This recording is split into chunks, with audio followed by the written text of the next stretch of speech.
तिचंही आता वय झालंय, तिला आता होत नाही.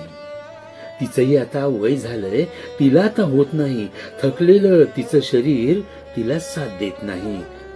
भाजीतलं मीठ सुद्धा कमी अधिक होऊ लागलंय. कुकरच्या शिट्यांचं गणित रोजच चुकू लागलंय. सकाळी घडलेलं तिला संध्याकाळी आठवत नाही. तिचंही आता वय झालंय, तिला आता होत नाही. तिला वाटते तिच्याशिवाय तिचं घर चालत नाही. तिच्या घराच्या भिंती यातलं काही खरं मानत नाही. तिच्या वाटण्याला कुणीच किंमत देत नाही, कारण तिचंही आता वय झालंय ना, तिला आता होत नाही. घरातला तिचा वावर घरालाच खटकत राहतो. तिनं काही करू पाहताना हरकतीचा मुद्दा ठरतो. काही न करता बसून राहणं तिच्या मनाला पटत नाही. भरलं ताट पक्वान्नांचं गळ्याखाली उतरत नाही. तिचंही आता वय झालंय ना, तिला आता होत नाही.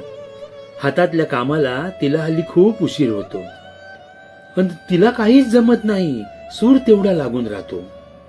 या सुराचा डंख तिला या वयात सोसत नाही. फाटलेलं काळीज तिचं कुणालाच दिसत नाही.